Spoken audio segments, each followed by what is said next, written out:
Salut tout le monde et j'espère que vous allez bien, bienvenue sur RL. Donc dans la vidéo d'aujourd'hui, notre modèle ça va être Agnès, ça va être un modèle de transformation entre guillemets puisque ça fait un bon moment qu'elle n'a rien fait. Donc petit historique, le dernier balayage remonte à janvier 2020, on est quasiment à 1 an pour les dernières techniques et la dernière coupe a été faite en mai également. Donc là on n'est pas vierge mais quasiment, tout du moins on est avec un calva vierge sur les 10 premiers centimètres. Donc du coup pour aujourd'hui ce qu'on va faire, on va changer un peu de nos habitudes. Habituellement on était plutôt sur un carré assez court, assez classique, assez droit. Là pour aujourd'hui on va essayer de conserver plus de longueur, donc on va venir retravailler nos longueurs sur la clavicule pour avoir un peu plus de douceur. Et puis comme elle les attache quand même régulièrement, ce sera plus simple aussi. Comme vous pouvez le voir, elle a un petit cheveu fragile qui a tendance à casser facilement. Donc on a un bon écart de longueur, on va dire, entre ce qui se passe dessus et ce qui se passe dans le reste de la longueur. Donc pour aujourd'hui, moi je vais me concentrer sur un travail de contour plus précis et plus net pour venir apporter de la densité. Je viendrai juste retravailler un petit peu les pointes pour redonner de l'épaisseur et éviter qu'ils ne cassent en capillarité. Et on fera pas un gros travail de dégradé, ça va vraiment être juste un travail de jonction. Et encore, on verra une fois séché s'il y a besoin de le faire. Donc bien sûr, je vais venir retravailler tous nos contours avec les placements de mèches et ensuite on passera donc au balayage. Comme ça va être un bon changement pour aujourd'hui, je vais me permettre de faire la vidéo en 2 parties. Donc pour la partie d'aujourd'hui, vous allez voir la méthode de coupe, comment venir rapporter de l'épaisseur à un cheveu qui va avoir tendance à être fin et à se casser. Et la semaine prochaine, vous aurez la partie technique et le résultat définitif où là il y aura les placements de balayage et le coiffage final. Comme ça va me permettre de vous donner toutes les indications, toutes les clés au fur et à mesure sans avoir une vidéo qui s'étale trop sur la longueur et qui du coup risquerait d'être barbante. Donc là, on va s'installer au shampoing. Je vais en profiter pour faire un shampoing clarifiant. Vous pouvez le faire également en salon. Quand vous savez que vous faites une technique derrière, ça permet, comme on ne sait pas toujours ce qu'utilise la cliente chez elle, ça peut être des produits siliconés ou pas, ça permet vraiment de clarifier le cheveu, d'enlever tout ce qui peut être déposé dessus et au moins au moment de la technique, on n'a pas de blocage dû à un shampoing trop riche ou à un shampoing trop siliconé. Ok, on va donc commencer par la partie coupe. Comme je le disais tout à l'heure, donc moi, comme vous le savez, j'ai toujours l'habitude de mettre debout mes modèles, même debout mes clientes pour vraiment être à la bonne hauteur et vérifier qu'elle soit bien dans la bonne posture. Comme on a un peu 2 types d'épaisseurs différentes, je travaille avec 2 outils différents aujourd'hui. On a beaucoup plus de finesse à l'arrière du fait qu'on ait plus de casse au niveau de l'épi. Donc derrière, je vais venir retracer ma ligne au ciseau, mais en piquetage. Et par contre, pour ce qui est de devant, je vais venir utiliser le phaser, mais sans rentrer dans une méthode d'effilage trop intense. Je vais vraiment venir dessiner une ligne nette, mais avec le phaser. Pourquoi? Parce que ça va nous permettre d'avoir une ligne plus douce dans le dégradé. Pas besoin de venir réeffiler ensuite les marques que peuvent laisser un ciseau. Et ça va nous éviter d'avoir du coup tout ce travail d'effilage et d'affinement qui risquerait de nous faire perdre de la matière et c'est absolument ce qu'on veut éviter.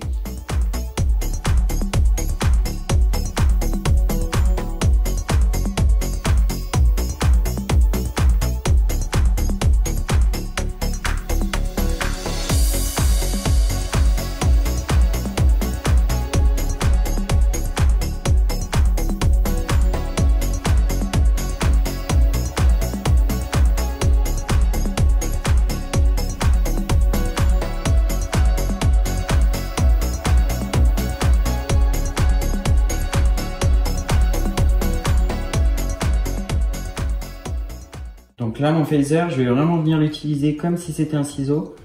Donc je remonte pas au niveau de la mèche, je vais vraiment juste dessiner la ligne.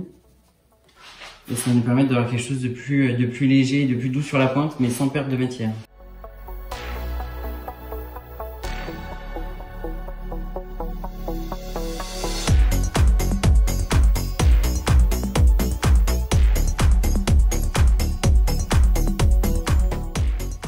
Donc là, j'ai juste donné une légère inclinaison devant, mais je commence pas tout de suite mon travail de dégradé. Je vais d'abord venir définir mes longueurs de chaque côté, vérifier si c'est bien équilibré entre les deux, et ensuite, je viendrai travailler mon dégradé devant.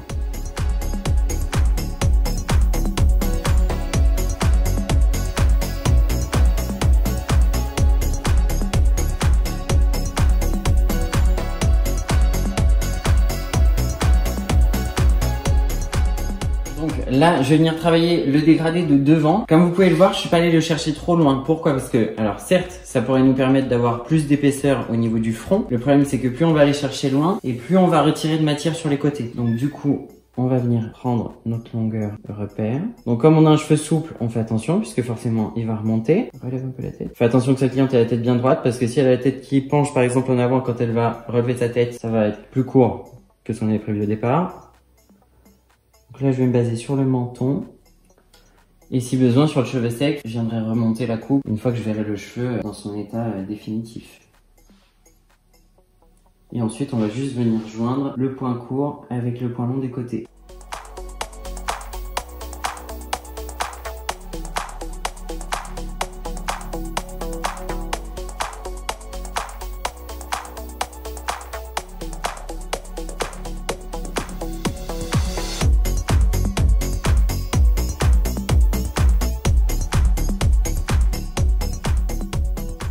Ok, donc ça me semble bien là sur le cheveu mouillé. Je vais venir le sécher, voir mes volumes sur le cheveu sec et ensuite on pourra passer à la partie technique que vous retrouverez donc la semaine prochaine. Ok, donc là j'ai juste fait un léger brushing pour que ce soit plus simple pour moi de placer mon balayage. Donc comme vous pouvez le voir, on a bien récupéré de la densité. J'aime assez la tonalité qu'on a au niveau du balayage sur les pointes, donc on va juste se baser là-dessus et venir rapporter un peu d'éclat au niveau des racines, puisque forcément au bout de un an presque, il n'y a plus rien. Donc là je vais juste venir terminer ma coupe en venant juste épointer un tout petit peu les mèches du dessus. L'idée c'est pas d'accentuer le dégradé, c'est vraiment de venir nettoyer pour que le cheveu puisse repousser tranquillement avec le bon angle et sans pointe cassée, parce que bien sûr les pointes cassées elles cassent mais pas de manière nette et du coup après c'est un cercle vicieux. Ça fait un petit balayage naturel. On va dire ça.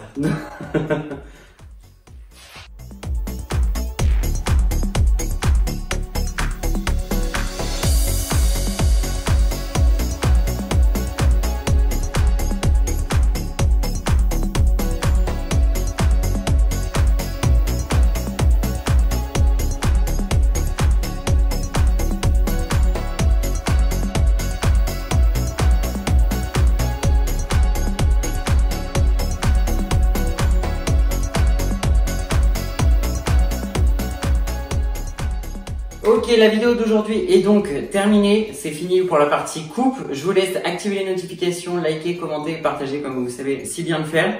Et du coup on se retrouve la semaine prochaine pour la suite de la vidéo qui sera donc la partie technique et le résultat final. Donc vraiment n'oubliez pas d'activer les notifications, comme ça vous serez informé de quand la prochaine vidéo sortira. Passez un bon week-end, salut!